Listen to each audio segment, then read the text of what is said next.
Welcome to the demonstration of Seaside Fun Run.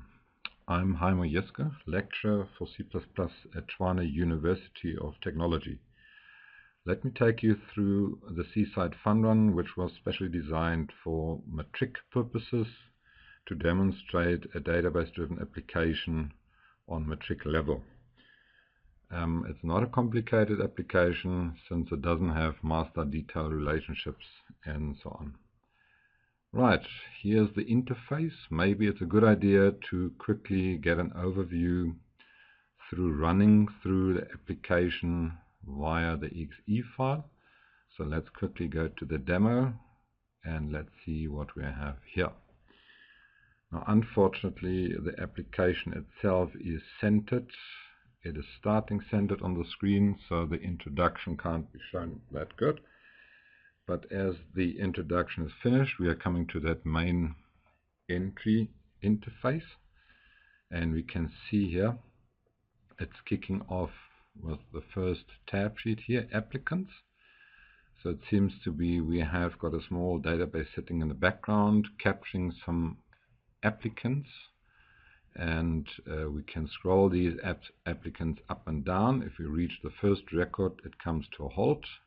Disables that speed button. Scrolling down was very coming to a halt for the last one, and the moment we want to add a new applicant, we just need to provide an ID number. So let's go for 97, maybe it's a good idea. 4th, 22nd, let's decide on a gentleman. Then we're running down here, moving over to surname. Let's select for Jacobs.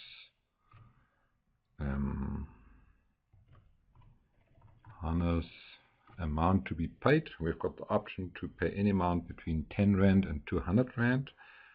And we'll see on a later stage why these options are given. And then I can participate as a specific type of person.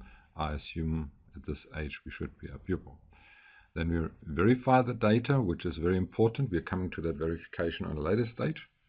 And it seems to be all our data is accepted. So we could then run backwards again and see all the data. Let's move on to the second tab here, active participants.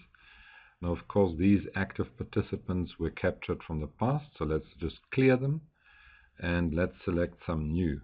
So from the applicants, we can multiple select a few. Let's go for those, that one, that one, that one, and so many more to just get them online. We are adding those people because they arrived and they want to participate really. So they were switched over to take part in the whole fun run of 5 kilometers. Now, of course, we don't get them really to run the 5 kilometers, so we have to somehow provide the time. And you'll see on a later stage that time is like randomly calculated for each one of those age groups. And let's just do that for time being. Allocate times. So there we go. Then we've got the opportunity to select one of those students, pupils, to be bookmarked for a lucky draw on a later stage. Getting some confirmation here. If we're happy with that person, we say yes and move on. And moving on to participants age group. So that's just the overview. First tab here is just showing all of them, then subdividing them into 6 to 7 years, 8 to 9 years, and so on and so on. Let's move higher. There's some more here, just to get an overview. So that's of course a DB grid here. Then coming to the winners, although all those people that participated. So we've got the choice of selecting either female and male or just one of these two. There is our selected lucky draw person winning like 300 Rand, and all the others dependent on whether they got first in the age group. Their pay in money is like 4 times multiplied. For the second prize, then the prize is tripled, and for the third prize, the money is doubled. So let's see, let's go for both of them, and let's go for the age group 15 to 16. Okay, there's none. 17 to 20, we've got 2 winners here. And for example, Hannes Jacobs, he paid in like a 90 Rand. Of course, he's in his age group like first, so if it comes to pricing, his money will be like multiplied with a 4. So there we've our 360 Rand he's taking home, and we could go through doing the same to all of the other age groups. Just coming to the last tab, we can observe here are the age groups actually defined, and they could be redefined since that table is read-write defined. So you could change the stages here from where to where and could rename them just as you like them. We've got like 8 different age groups. Okay, that concludes round about the overview for the application. Now let's have a look how the application is put together and what do we have as subparts. So first of all, we've got the introduction screen here, then we have got the application itself here, and you can easily recognize it again with all the different tabs here. And then sitting in the background, very interesting for the matriculants, we made use of a data module. And the data module has got a very specific function. It's an unvisible type form, so it's like a container holding all your data related components, and we'll zoom into these components on a later stage. Okay, so let's maybe move into the database part first. First of all, we need a connection which is reaching out to the database itself.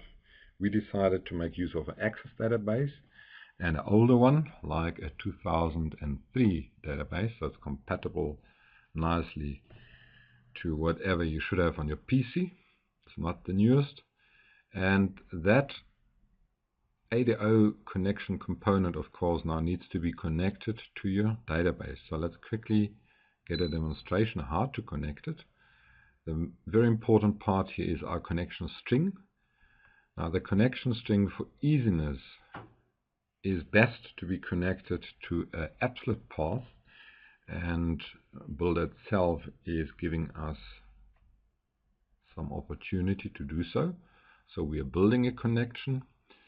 We can scroll down to that specific location here.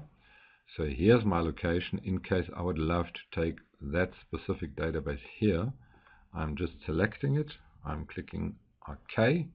Okay, you won't see my OK button, but I'm clicking OK.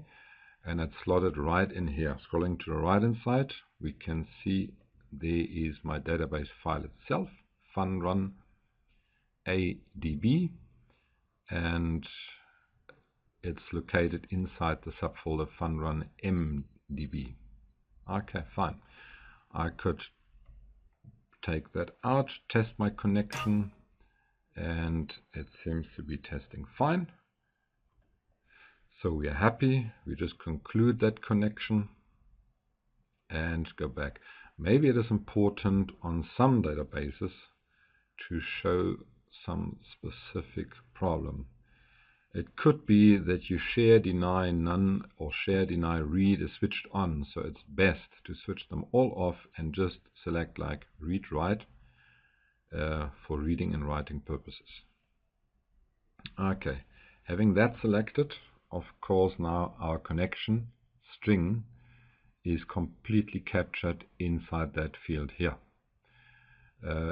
It's maybe practical to tick off the login prompt, otherwise we are prompted constantly to be logging in, which we don't like. Okay, having all that in place, maybe it's good practice to go through the different tables. Now if you wonder where these tables are coming from, they are coming from the tab dbgo, and of course I'm using XE2 here. It could be a different tab on Delphi 7 if you're still using Delphi 7.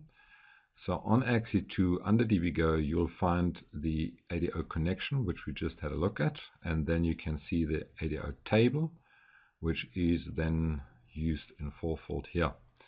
If you wonder where the data source component is coming from, you should look under the tab of data access. There's my data source coming from. Now, since we like to connect most of the components as far as we can during design time, you should click on your table and you should then go up and activate your table. The moment the table is perfectly connected to your database connection, it will be getting active. If that's not possible, you won't get it active and you just have to relook at all your front connections. Second one then is the data source itself. Data source has of course to be connected to your data set, which is a table at this stage. So you need to select from all these tables being part of your access database, you need to select the correct one. Okay, and you can see we've got all different 4 tables here. Let me just show you the counterpart of access itself. Now that's my access database. I called it up, I prepared it for you, since it takes too long to just arrange it all the time. Let's quickly go through what do we have. We've got the age groups. We had a glimpse on those age groups being like 1 to 8, and we could redefine those age groups on a later stage. Okay, fine. So these age groups can't be like hard-coded, since different users, different schools wanted to shift those borderlines of those age groups. Then we've got the applicants. These are the people that come in actually before the time and want to go for the fun run, but they're not yet on the premises. They're not yet arrived at the special day to run the 5 kilometers. They just apply to run. They're paying their money. Here's the money they're paying and the type, how they want to be known, and then of course the ID number and the surname and name. Then the participants. The participants actually are like empty as we kick off. So this stage I don't see them empty because we just filled them with some new data, but you can clear it out completely because the data is actually coming from the applicants over to the participants table as the day arrives and they start running the 5 kilometers. And then towards the end we're having then the winners table, and of course the first 3 best runners for each age group then is put into here and will be captured with their money and their price. Okay, so that's round about the introduction of the whole application. So maybe you should go and have a closer look at all the coding and how things are working.